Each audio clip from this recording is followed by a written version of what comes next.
안녕하십니까. 오늘은 투자 철학에 대해서 살펴보는 시간 가져보도록 하겠습니다. 우리가 이제 투자를 하다 보면은 지속적인 긍정적인 결과 또는 이 수익을 위해서 우리가 이상을 쫓게 됩니다. 그죠? 이상적인 긍정적인 상황을 쫓게 되는데, 그렇게 된다면은 현실을 볼 수 없는 경우가 생깁니다. 예, 그러한 상황에 대해서 살펴보는 시간 가져보도록 하겠습니다. 우리가 주식 투자를 하면은 처음에는 상당히 좀 긍정적인 이야기를 합니다. 처음에는 돈을 벌었다. 자, 이런 이야기를 주로 하게 되는데요. 여러분 지금 현재 이거를 보시는 분들도 주식 투자를 처음 하시는 분들은 전부 다 긍정적인 결과를 처음에는 냈다고 이렇게 판단을 하실 겁니다. 그렇기 때문에 투자도 금액도 늘려서 하게 되고 더욱더 지속적으로 하게 되는 그런 상황이 발생이 되는 것이죠. 하지만 여러 가지 투자에 대한 기준과 어떠한 그런 관점이 없다 보니까 이러한 긍정적인 행운은 단기적으로 마무리가 되기가 일상입니다. 그렇기 때문에 우리는 도대체 어떻게 투자를 해야 될까 상당히 많이 고민하시는 분들이 있을 것 같은데요. 저도 처음에는 40만원 정도로 주식 투자를 시작을 하였습니다. 하지만 이 40만원 중에 30만원은 상장 폐지가 되었습니다. 또는 손실로 사라졌습니다. 40만원 중 30만원. 그렇기 때문에 저는 처음부터 그렇게 주식 투자가 쉽지는 않았습니다. 다시 소액으로 40만원을 하였지만 그 중에 30만원은 상장 폐지랑 손실로 날렸기 때문에 당시 이 손실을 본 30만원은 제가 어렸으니까 상당히 큰 돈이었겠죠. 이미 주식시장에 처음부터 저는 뜨거운 맛을 봤기 때문에 남은 나머지 10만원으로 그때 당시 SK 하이닉스가 21대 1로 감자가 되기 전이었는데, 그때 한 주당 200원대에서 760원대까지 올라갔던 적이 있었습니다. 그때 760원의 가격에 자포자기한 심정으로 제가 10만원을 몰빵을 하였습니다. 근데 이것이 한 2년이 되었죠. 2년. 그때 이후로 이제 2년이 지나서 제가 군대를 갔기 때문에 가격을 이제 딱 들여다보니 엄청난 가격이 된 것이죠. 그때 760원에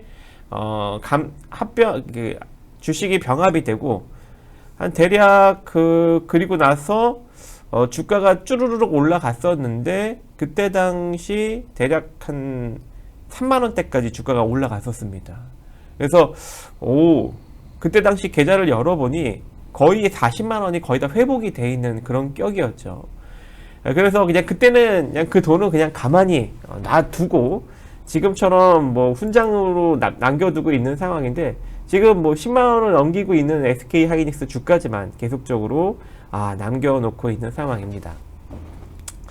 대개 우리가 이제 초기 투자에서는 큰 기대를 하지 않습니다. 초기 투자는 기대를 크게 안 하고 또한 조심히 접근하기 때문에 큰 실수를 하지 않게 됩니다. 하지만 지나고 나서 점차적으로 나의 생각이 강해지면서 우리가 이제 지식을 습득하게 되면 그 지식에 따라서 나의 생각이 점차적으로 강하게 되는데, 그때는 이제 우리가 조심히 접근한다고 접근을 하겠지만 현실을 이제 올바르게 볼 수 없고 나의 생각대로만 현실을 바라보게 됩니다. 그래서 굉장히 우리가 이제 그때 당시에는 이상적으로 판단하지 못하지만 지나고 나서는 이상적인 판단을 하게 됨으로써 현실을 왜곡하게 되는 것이죠. 그래서 우리가 상당히 현실과 다른 액션을 취하면서 나의 돈이 마이너스가 나기 시작하는데요.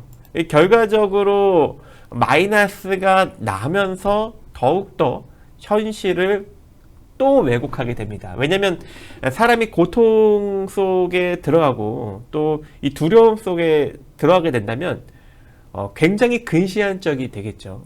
지금 당장의 나의 고통이 되게 힘든 상황이기 때문에 더욱더 현실을 올바르게 바라볼 수가 없는 그런 상황이 됩니다. 그래서 항시 우리가 투자를 할 때는 나의 생각 그리고 나의 욕망 또는 나의 감정을 내려놔야 되는데 이 내려놓는 것이 말처럼 쉽지가 않죠. 그래서 이 사람들이 조금 더 쉽게 나의 생각, 감정, 욕망 이런 것들을 내려놓으려고 무엇을 마련합니까? 바로 기준과 원칙을 마련하게 되겠죠. 그래서 여러분들도 이런 기준과 원칙을 이제 마련을 해야 됩니다. 이 기준과 원칙이라는 건 결과적으로 나의 생각, 감정, 욕망을 내려놓기 위해서 만드는 하나의 안전장치다라고 보시면 좋을 것 같습니다.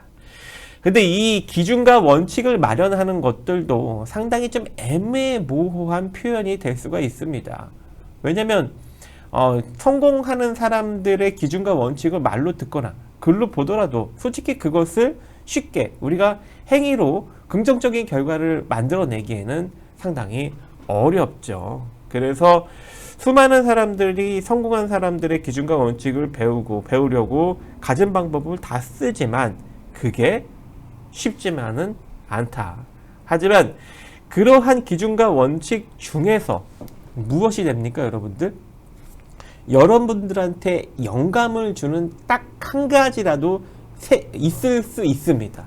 그 영감을 여러분들이 최대한 이 현실에서 적용을 해보고 검증을 자체적으로 해보는 것이 진정한 여러분들의 투자 철학의 완성이 되지 않을까라고 생각을 합니다.